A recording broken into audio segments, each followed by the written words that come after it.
To the Kobe Show. Take 2.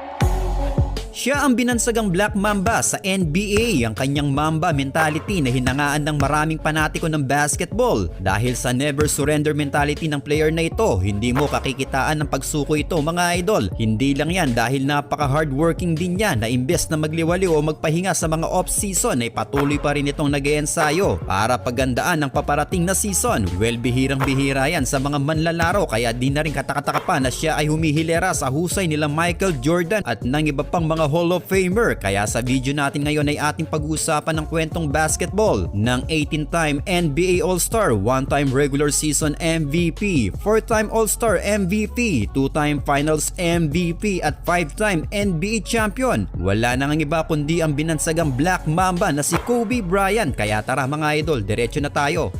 Sa edad na 3 taong gulang na magsimula maglaro ng basketball itong si Kobe Bryant. Ito'y dahil isa ding NBA player ang kanyang tatay na si Joe Bryant na binansagan nilang Jelly Bean. Pinanganak si Kobe sa Philadelphia, ngunit sa edad niyang 6 na taon na magretiro sa NBA ang kanyang tatay at nagdesisyon naman na maglaro sa Europe basketball. Ito ay sa Italy at France kaya walang nagawa si Kobe dahil binitbit sila ng kanyang tatay at nanirahan nga sila sa Italia. Kaya ganun na lang mga idol na fluent magsalita ng Spanish at Italian language itong si Kobe. Sí, un poquito, sí. Sí, sí. Puedo jugar el campeonato con mucho más divertimento en mi corazón. Pero ritornerò sicuramente in Italia per giocare professionale ancora. No, questa porta. 10 years silang nanirahan sa Italia pero 1992 na magretiro na ang kanyang tatay sa basketball dahilan ng kanilang pagbabalik sa Amerika at sa pagtungtong na nga ng high school ni Kobe na mag-aral at maglaro siya sa Lower Merion High School. Sa kanyang junior season sa Merion High School nang pamunuan na ni Kobe ang kupunan mga idol dahil nag-average siya noon ng 31.1 points, 10.4 rebounds, 5.2 assists, 3.8 blocks at 2.3 steals per game dahilan na matanghal siyang Pennsylvania Player of the Year. Marami ding natanggap na imbitasyon noon si Kobe. Lumahok siya sa Adidas ABCD Camp na kung saan siya ang itinanghal na MVP sa camp na yun. At pagdating naman sa kanyang senior or last year sa Merion, nang buhati niya ang kupunan para sungkitin ang kanilang first state championship. Alam nyo bang 53 years ang inantay ng Merion mga idol at itong si Kobe lang pala ang siyang makakapagbigay sa kanila ng kampyonato. Sa kanyang huling taon sa Merion, nag-average nga ito ng 30.8 points, 12 rebounds, 6.5 assists, 4 steals at 3.8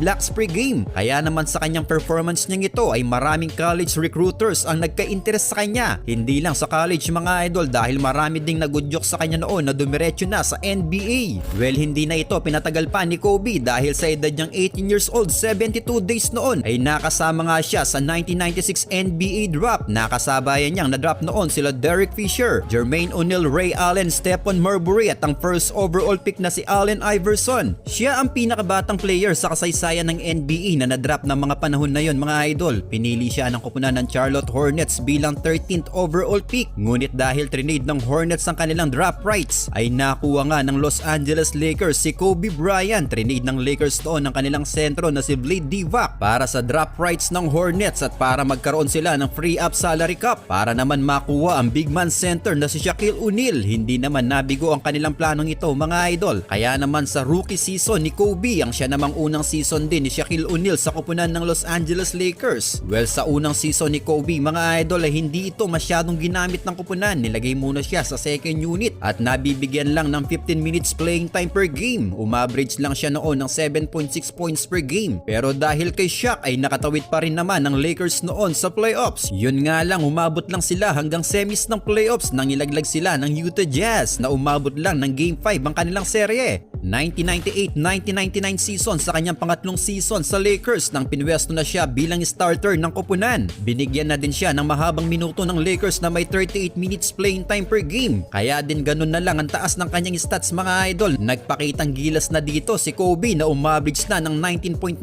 points, 5.3 assists at 1.4 steals per game. Pumwesto sila noon sa 4th seed pero muli silang nalaglag ng semis nang mawalis lang sila noon ng San Antonio Spurs. Kaya sa tatlong season nilang magkasama ni Shaq ay maila pa rin sa kanila ang kampyonato. Pero 1999-2000 season ay ang simula na ng pagdodomina ng duo na si Shaquille O'Neal at Kobe Bryant. Pinagarian na nila ang liga ng NBA sa season ito nang makuha nila ang first seed sa record na 67 wins and 15 losses. Umaverage si Shaq dito ng 29.7 points per game habang 22.5 points per game naman si Kobe. Naging unbeatable nga sila hanggang playoffs mga idol hanggang makarating sa 2000 NBA Finals na nakaharap ang first seed din ng East noon ng Indiana Pacers na pinamumunuan ni Reggie Miller. Well, naging maganda naman ang kanilang naging bakbakan noon mga idol pero sa huli ay nanaig pa din ang kamandag ng Black Mamba at ng kanyang duo na si Shaquille O'Neal. Kaya after lang ng 4 na season nilang magkasama ay nakuha nila agad ang kanilang unang kampyonato pero si Shaq ang siyang tinanghal noon na Finals MVP. 2000-2001 season nang makuha naman nila ang back-to-back champion. Halos walang makapigil noon sa duo na si Shaquille O'Neal at Kobe mga idol, lalo na si Kobe dahil umaverage na siya dito ng 28.5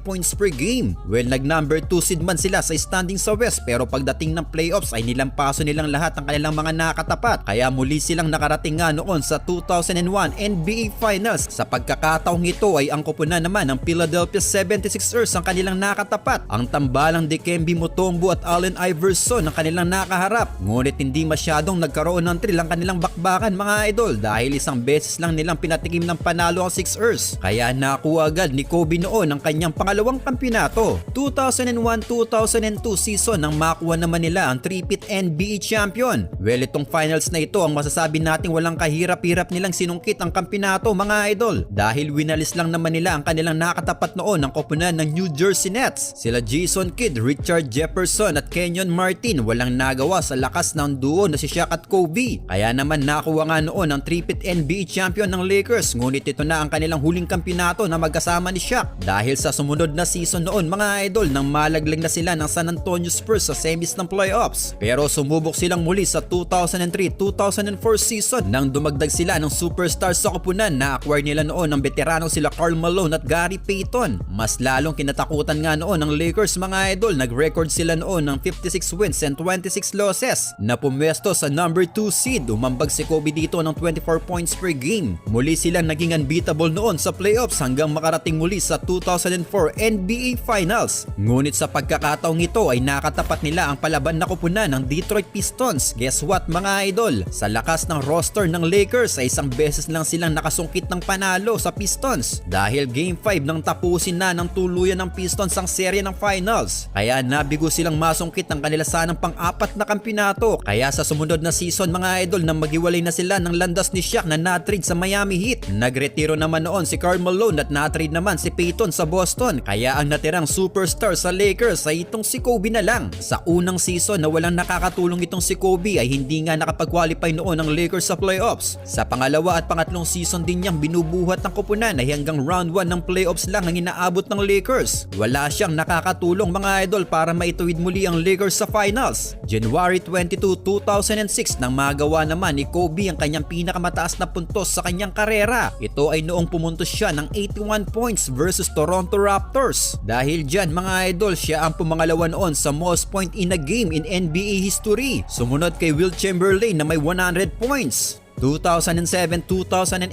season nang dumating na nga sa koponan ng kanyang makakatulong para muling ibangon ng Lakers at sumungkit muli ng kampyonato. Ito ay nang ma-acquire nila si Pau Gasol. Naging malaking tulong nga itong si Gasol kay Kobe dahil sa season ito ay muli sila naghari sa West nang makakuha nilang muli ang number 1 seed sa best record na 57 wins and 25 losses. Umaverage si Kobe noon ng 28.3 points per game at dahil dyan mga idol ay nakuha nga niya noon ng regular season MVP award. Well, pagdating naman ng playoffs nang pataubin nilang muli ang kanilang mga nakatapat hanggang makarating silang muli sa 2008 NBA Finals. Ito ay kontra naman sa koponan ng Boston Celtics. Sila Ray Allen, Kevin Garnett at Paul Pierce ang kailangan nilang pataubin. Malakas ang roster ng Boston noon mga idol. Kaya sa kanilang naging bakbakan ay napalaban talaga ng gusto ang Lakers na sa huli ay nabigong masungkit ang kampyonato dahil tinapos ng Celtics noon sa Game 6 ang serye ng Finals. Well, disappointing nga ito para sa bagong duo duo ng Lakers na si Gasol at Kobe. Pero hindi man nakuha ni Kobe noon ang kampyonato ay nakakuha naman siya ng gintong medalya sa Olympics. Ito ay nang makalaban pa niya sa championship game ang kanyang teammate na si Pau Gasol. May isang insidente pa nga mga idol na pagkasimulang simula pa lang ng laro nang banggain ni Kobe si Gasol. Well, nakuha nga noon ng Team USA ang gintong medalya sa Beijing Olympics. Balik tayo sa pagiging magkakampi nila ni Pau Gasol.